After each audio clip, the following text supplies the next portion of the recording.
Okay, one of the first things we often do in managerial accounting is try to figure out what it costs to make our stuff so management knows how much to sell it for.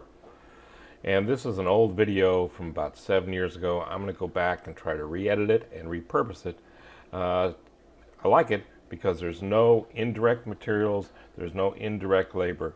So it's a pretty simple matter of moving materials, labor, and overhead into work in process, into finished goods, and then eventually selling it. One of the first things we look at in managerial accounting is how much did it cost us to make our things.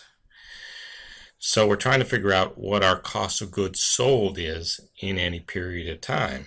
First thing we do is break up our costs into product costs, costs that we want included in our cost of making our things, and period costs, things like sales commissions, rent on the showroom building, anything that's not related directly or indirectly to the manufacturing process. The other costs are called product costs, and they're going to flow through our T accounts. Direct materials, these are materials that are substantial and easily tracked and traceable to our products. Direct labor, I put payable after that because we pay our people at the end of the period instead of up front. And these are direct labor costs where our laborers work directly on our manufacturing process. And manufacturing overhead, all the other indirect costs or direct costs that we can't really track, like little tiny nails or brads that go into our product. We're not going to track each individual one. We're going to lump them into manufacturing overhead and apply them. Which brings us to the question of how do we apply overhead? We have to have rules. In this super simple example that I created, we're going to assume that we sit down at the beginning of the year and decide that we're going to have about $100,000 in manufacturing overhead during the year. And we think that a good cost driver for applying those overhead costs is direct labor hours. So maybe this is some kind of labor intensive business like making dining room tables. So we form a ratio, $100,000 worth of overhead costs estimated for the year divided by 1,000 direct labor hours estimated for the year means that our overhead application rate, our rule, is going to be $100 per direct labor hour. So let's run through these facts and see if we can figure out how much it costs us to make each of these dining room tables. So the first thing we do is we buy $100,000 worth of direct materials. Direct materials is an inventory account. Inventory accounts increase with debits, so we debit direct materials. Accounting books often use accounts payable. Let's use cash and pretend like we pay for everything in cash to keep it simple. And these accounts down here really don't have anything to do with our cost of goods sold, but to make those of you comfortable who need to see a debit for every credit and a credit for every debit, we'll put those down there. Workers work 40 hours in the factory at $50 an hour. That's $2,000 that we owe our laborers. And since they're working on our products, we know that that goes right into work in process. So these are the things we're going to work on. These are the things we are working on, and these are the things that are finished. Then we buy more direct materials for $50,000. Direct materials is an inventory account. Inventory is an asset which increases with debits. That's, again, to keep it simple, let's assume that we are paying cash. Then our workers work another 40 hours. We look at their time cards. We see that they work another 40 hours. So that's another $2,000. We put that into work in process. Then we pay rent on the factory.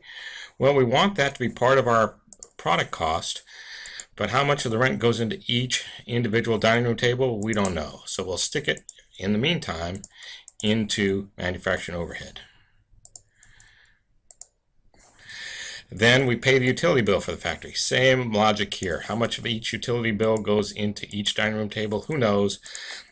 But let's stick it into manufacturing overhead in the meantime. Lubricant and oil, same concept.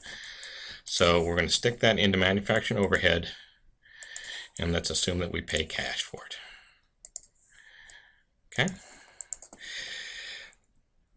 Then we move $100,000 of direct materials into work in process. In other words, we look at our records from our guy that manages the warehouse, and he says that our workers checked out $100,000 worth of wood and metal and whatever other materials they need to make our dining room tables. So we take that out of direct materials and move it into work in process. Then we pay our workers. We always have to pay our workers. So how we're going to pay them? We'll pay them with cash. And then manufacturing overhead is moved to work in process at the rate of $100 per direct labor hour.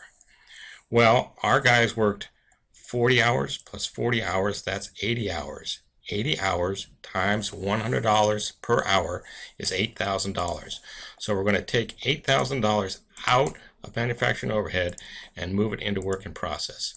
So now we have in work in process our labor, our materials, direct materials, and our manufacturing overhead.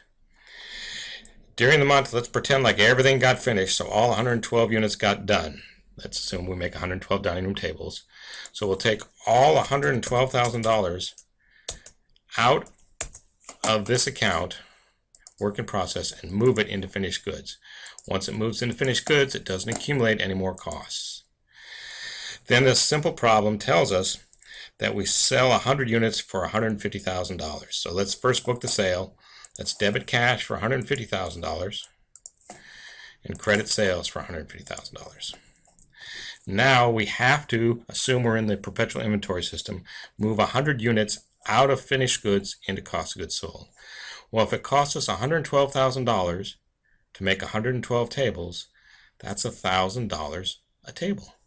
So let's take, since we sold 100 of these things, let's take $100,000 out of finished goods and move it into cost of goods sold. So we take all our costs from the left-hand side T accounts and move them across to the right-hand side.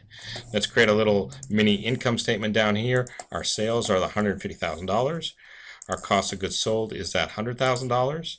150 minus 100 gives us a gross profit of $50,000. So, like I say, one of the first things we want to do in cost accounting is to figure out how much it costs us to make our stuff. It's an important part of managerial accounting. So we're going to take our costs from the left-hand T accounts and move them across into the cost of goods sold. Start out with direct materials, direct labor, payable, and manufacturing overhead. And the only hard part is figuring out a rule for that manufacturing overhead. So hopefully this will help you understand the flow of costs in a manufacturing environment.